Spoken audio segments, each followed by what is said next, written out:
The Silent Defiance. The Vesperian Empire stretched across 17 star systems, encompassing over 200 worlds, and subjugating 37 sentient species. For 8 centuries, they had expanded through the galaxy with methodical precision, their technological superiority unquestioned, their diplomacy a thinly veiled ultimatum: join or perish. Most races understood the math and submitted. Those who resisted became cautionary examples, their homeworlds repurposed, their populations scattered as servants across the empire. The High Imperator Zexkaloth gazed at the holographic representation of the small blue-green planet, the latest discovery of the Empire's exploration fleet. Earth, the locals called it. A single world supporting a single species, humans. Primitive by Vesperian standards, having only recently discovered space travel, with no colonies beyond their moon, and a nearby red planet. No meaningful fleet, no energy shields, no faster-than-light capabilities. Another simple acquisition, said Admiral Drentash, his exoskeleton clicking with anticipation. Our estimates suggest complete planetary submission within 3 standard rotations. The High Imperator's 4 eyes blinked in sequence, a gesture of approval. Extend the standard offer. Allow them the dignity of peaceful integration. The message was sent across space, arriving at Earth's monitoring stations in all major languages. The Vesperian Empire welcomes Earth into its protective embrace. Submit to imperial authority, and your species will be granted the honor of serving the greater galactic community. Resist, and face inevitable subjugation. You have 1 planetary rotation to respond. The response came precisely 1 rotation later. A simple text transmission, without embellishment or diplomatic flourish. Humanity declines your offer. Earth is not available for conquest. We recommend you seek your destiny elsewhere. In the Imperial flagship Eternal Dominance, the High Command Chamber fell silent. This was unprecedented. Lesser civilizations did not refuse the Empire. It was not how the galaxy worked. Admiral Drentash recovered first. They must not understand the consequences. Send a demonstration force to their largest satellite. Show them our capabilities. The High Imperator considered this, then nodded. Make it precise. We want their infrastructure intact. 12 hours later, a Vesperian destroyer materialized near Earth's moon, targeting the human research station with precision weapons. The expected result was panic, followed by immediate capitulation. Instead, something unexpected occurred. As the destroyer charged its main cannon, its systems suddenly failed. Propulsion, weapons, communications, all simultaneously disabled. Before the crew could determine the cause, a swarm of what appeared to be primitive human satellites converged on the vessel, attaching to its hull. The destroyer stopped responding to Imperial commands. In the command chamber, chaos erupted. What happened? Demanded the High Imperator. Unknown, Excellency, reported the communications officer. The destroyer's quantum link went silent after reporting some form of system-wide failure. A new transmission arrived from Earth. Audio only. Your vessel has been neutralized without casualties. Your crew will be returned unharmed at the edge of our system. Consider this a demonstration of our own. We repeat, Earth is not available for conquest. The High Imperator's mandibles clacked in rage. Prepare the invasion fleet. Full deployment. I want this impudence crushed within a single rotation. The Vesperian war machine mobilized with the efficiency that had conquered hundreds of worlds. 300 capital ships, 2,000 fighters, and ground forces numbering in the millions prepared for deployment. Their strategy was standard and had never failed. Orbital supremacy, followed by precision strikes on military installations, then mass landings to secure population centers. As the fleet entered the Sol system, sensors detected nothing unexpected. Earth's military satellites were primitive, their orbital defenses minimal. A few dozen antiquated spacecraft with limited range and weaponry. Earth's nations appeared to be scrambling their forces, but in disorganized patterns that suggested panic rather than strategy. Admiral Drentash stood on the bridge of the Eternal Dominance, satisfaction in his voice. They bluffed with our scout ship, likely a lucky strike or a hidden weapon they can't replicate at scale. Begin the standard approach pattern. The fleet moved into position, surrounding Earth in a geometric formation designed to prevent any escape. The lead vessels prepared their bombardment solutions, targeting military bases first, then government centers. Victory was calculated at 99.8% probability, with minimal Imperial casualties. Then everything changed. The first sign was subtle: slight discrepancies in sensor readings, targeting systems requiring recalibration. Then communications between ships began experiencing microsecond delays. Navigational data showed inconsistencies. "Excellency," reported the chief systems officer, "we're detecting unusual radiation patterns from Earth. It appears they're broadcasting on frequencies that interact with our quantum processors." "Counter it," ordered the admiral. "We're trying." But the officer paused, confusion evident. "The patterns keep changing, adapting to our countermeasures faster than our systems can respond." On the view screens, Earth's surface revealed unexpected activity. Where their intelligence had indicated military bases, there was nothing. Where civilian centers had been mapped, sensor readings now showed hardened bunkers. It was as if the planet had transformed itself during the fleet's approach. The first direct attack came not from conventional weapons, but from Earth's digital realm. Vesperian ships began reporting system compromises, navigation locks, weapons failing to respond, life support fluctuations. Vessels at the formation's edge started drifting out of position. "They're hacking our systems," the security chief announced with disbelief. "Somehow, they're bypassing our quantum encryption." Before the admiral could respond, the humans launched their counteroffensive. From Earth's surface and from concealed orbital positions, a barrage of missiles approached, unremarkable chemical propulsion weapons that should have been easily interceptable. But as the fleet's defense systems targeted them, the missiles split into multiple warheads, each containing not explosives, but something far more insidious. "EMP devices," shouted the tactical officer as the first wave detonated, "specifically calibrated tow." His words were cut short as the flagship's systems flickered. Throughout the fleet, ships began reporting catastrophic system failures as the precisely engineered electromagnetic pulses interacted with Vesperian technology in ways their designers had never anticipated. Then came the second phase of Earth's defense. From hidden bases on the Moon and Mars, spacecraft emerged, not the primitive shuttles the Empire had observed, but sleek, purpose-built warships. They moved with astonishing agility, targeting disabled Vesperian vessels with surgical precision, focusing on propulsion and weapons systems while deliberately avoiding life support. In the command chamber, the High Imperator watched in stunned silence as his invincible armada was systematically disabled by a species that, according to all intelligence, should have been helpless before the Empire's might. "How?" he finally asked. "How did we not know?" The answer came from an unexpected source. A transmission from Earth, directed specifically to the flagship. On the screen appeared a human female, her expression calm, her uniform unlike any military dress they had catalogued. "High Imperator Zexkalov," she said, the perfect pronunciation of his name another shock. "I am Admiral Helena Chen of the Earth Defense Coalition.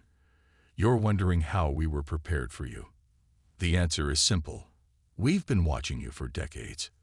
Your empire expands in predictable patterns. Your technology, while advanced, relies on principles we've long understood. You mistake our choice not to expand beyond our system as inability, rather than deliberate restraint." She leaned forward. "We chose to remain quiet in the galaxy, to develop in our own way, at our own pace. We chose not to announce ourselves until we were ready, and we are not ready to be conquered." As she spoke, more of Earth's hidden fleet emerged from concealment, systematically disabling the remaining Vesperian ships without destroying them. "Your crews will not be harmed," continued Admiral Chen. "Once your vessels are secured, We will provide emergency systems to maintain life support and basic functions. Then you will be escorted to the boundary of our system with sufficient resources to return to your territory." The High Imperator's voice was barely audible. "And if we return with our full might?" Admiral Chen's expression didn't change. "Then you will discover that what you've witnessed today is only a fraction of our capability. We don't seek conflict, High Imperator, but we have prepared for it thoroughly. I suggest you consider carefully whether the conquest of one planet is worth the potential cost to your empire." The transmission ended, leaving the command chamber in silence. Outside, through the viewport, the High Imperator could see Earth's ships continuing their systematic neutralization of his fleet. Not destroying, merely disabling. The restraint was perhaps the most terrifying aspect of all. For the first time in the Empire's history, the High Imperator contemplated defeat, not just a tactical setback, but a fundamental challenge to everything the Vesperians believed about their place in the galaxy. They had encountered a species that had seen them coming, had prepared specifically for their methods, and had countered them with devastating efficiency. In that moment, as his flagship's secondary systems began to fail under Earth's electronic assault, High Imperator Zexkaloth made a decision that would forever alter the course of galactic history. "Stand down all offensive systems," he ordered. "Prepare to receive boarding parties." The empire that had never known defeat was about to learn a new concept: tactical retreat. The counterattack. The Vesperian High Council chamber had never been so quiet. 28 members, representing the oldest and most powerful houses of the Empire, sat in stunned silence as they reviewed the battle footage from Earth. After 8 centuries of uninterrupted conquest, the Empire had suffered its first defeat, and at the hands of a species they had dismissed as primitives. High Imperator Zexkaloth stood before them, his exoskeleton bearing the ceremonial scratches of failure, self-inflicted according to ancient tradition. "The humans permitted our return as a message," he said. "They could have destroyed our fleet but chose restraint. They want us to know what they are capable of." Council Elder Thrix rose from her seat, her ancient carapace creaking with the movement. "This changes nothing. We will gather the Grand Armada, 10,000 ships, 100 million warriors. No single planet can withstand such force, regardless of their technological surprises." Murmurs of agreement filled the chamber. Vesperian pride demanded retribution. The High Imperator raised a limb for silence. "There is more," he said.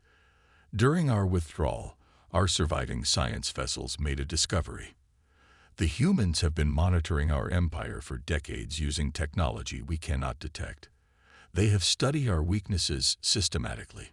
This was not a lucky defense. It was the execution of a carefully prepared strategy." He activated a holographic display showing intercepted communications between Earth and what appeared to be outposts scattered throughout Vesperian territory. "They have observers everywhere. Listening posts disguised as debris. Information-gathering systems integrated into the natural features of uninhabited worlds. They know our fleet movements, our communications protocols, our tactical doctrines." The implications silence even the most hawkish council members. If humans had penetrated Imperial security so thoroughly, what else might they know?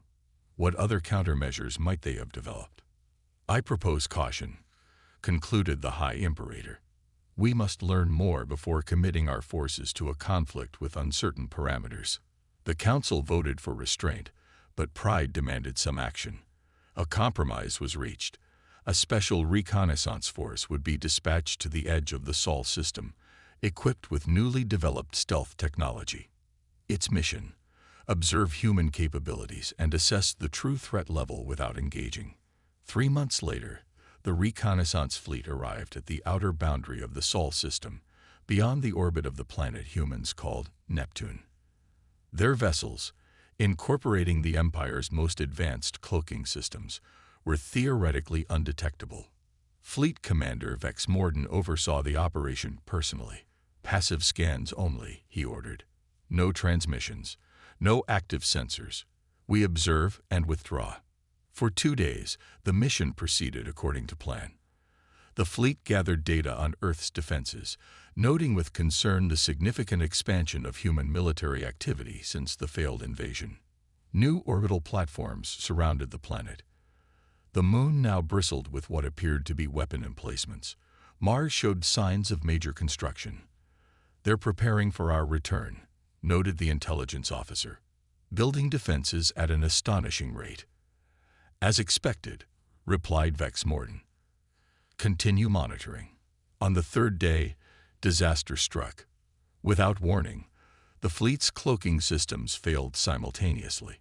Before emergency protocols could be initiated, they detected multiple objects approaching at incredible velocity from the direction of Mars. "Impossible," whispered the sensor officer. "They were waiting for us." The objects were revealed to be a new class of human warship, smaller than Vesperian cruisers, but moving with acceleration rates that defied the Empire's understanding of human technology. They surrounded the reconnaissance fleet in a perfect geometric formation, maintaining distance but clearly communicating their awareness of the Vesperian presence. A transmission arrived, directed with precision to Vex Morden's command ship. "Vesperian Reconnaissance Fleet, this is Captain Maya Okonkwo of the Earth Defense Force. Your presence in our system violates the terms of your withdrawal. You have 30 minutes to begin departure, or we will escort you out." Vex Morden, following contingency protocols, ordered an immediate withdrawal. As the fleet reoriented for departure, the data they had gathered was quickly analyzed. The results were disturbing. Not only had the humans detected their supposedly undetectable ships, but the Earth forces hadn't launched when the Vesperians arrived. They had been waiting in position before the fleet even entered the system. Somehow, they had known the reconnaissance mission was coming. Back in Vesperian space, the High Council received the reconnaissance data with growing alarm. Analysis confirmed their worst fears. Earth's technological development was accelerating at an unprecedented rate. They were adapting and improving upon concepts they had only recently encountered. More concerning, they appeared to have some method of anticipating Imperial actions before they occurred. "They're incorporating elements of our own technology," noted the science elder, "but with modifications that suggest deep understanding of principles we believe beyond their comprehension." The military elder's response was blunt. "They reverse-engineered our systems from the vessels we lost. We must strike immediately before they grow stronger." Debate raged for days, with the council divided between immediate overwhelming attack and continued observation. The deadlock broke when long-range sensors detected unusual activity at the borders of Imperial space. Unknown vessels were appearing briefly before vanishing again, probing Vesperian defenses with increasing boldness. The pattern became clear. It was humanity's turn to conduct reconnaissance. What followed was unlike any conflict in the Empire's history. Rather than a direct assault, humans engaged in what military theorists would later call ghost warfare. Their ships would appear without warning deep within Imperial territory, strike critical infrastructure, and vanish before effective countermeasures could be deployed. Communication relays, sensor networks, supply depots, all targeted with surgical precision. The Empire, built for conventional warfare on a massive scale, found itself unable to counter an enemy that refused to present a traditional target. For every human ship they managed to track, 3 more would appear elsewhere in Imperial space. For every defense system they hardened against human electronic warfare, the humans would discover a new vulnerability. 6 months into this new conflict, the High Council received a direct transmission from Earth. Admiral Helena Chen appeared once again, her expression as calm as during their first encounter. "High Imperator," she began, "this demonstration of our reach can continue indefinitely. We can sustain these operations for years if necessary, or we can negotiate terms for peaceful coexistence." The High Imperator, his pride wounded but his pragmatism intact, responded, "What terms does Earth propose?" Admiral Chen's terms were straightforward. The Vesperian Empire would recognize Earth and its solar system as sovereign territory, forbidden to Imperial expansion. In return, humans would cease their military operations against Imperial targets and would share certain technologies that would benefit both species. "We don't seek your destruction or subjugation," she explained. "Only our independence and the assurance that you understand our resolve to maintain it." The Council debated for 3 days. The final decision was influenced by a startling intelligence report. Analysis of human attack patterns revealed they had systematically avoided targets that would cause mass casualties. They had disabled rather than destroyed whenever possible. They had even rescued Vesperian crews from ships damaged in the conflict. This was not the behavior of a species bent on conquest or revenge. It was the calculated restraint of a civilization making a point. In a ceremony broadcast throughout the Empire, High Imperator Zexkaloth signed the Treaty of Seoul, formally recognizing Earth's sovereignty and establishing diplomatic relations between the species. It was the first time in imperial history that expansion had been checked, not by superior numbers, but by superior strategy and intelligence. In the years that followed, the relationship between humanity and the Vesperian Empire evolved from wary coexistence to cautious collaboration. Human innovation complemented Vesperian stability. Together, they created technologies neither would have developed alone.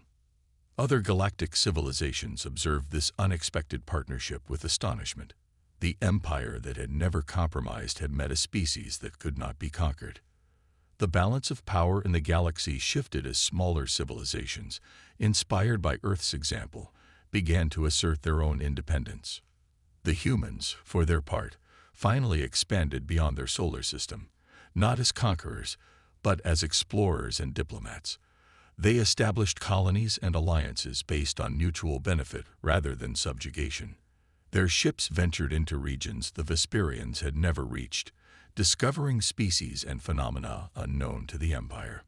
On the 10th anniversary of the Treaty of Seoul, a new Vesperian High Imperator, Zexkaloth, having retired to become a scholar of human culture, addressed a gathering of representatives from across the galaxy. "The greatest strength of the Vesperian Empire," he declared, "was always our ability to incorporate the best aspects of the civilizations we encountered. In humanity, we found not subjects, but teachers. They showed us that true power lies not in conquest, but in adaptation, not in domination, but in understanding." He raised a ceremonial chalice in a gesture humans had taught him. To the species that changed the galaxy by refusing to be changed, to humanity. Throughout the gathering, representatives of 38 species, including those once subjugated by the Empire, raised their vessels in response. The silent defiance of one world had transformed the stars themselves. The universe would never be the same again.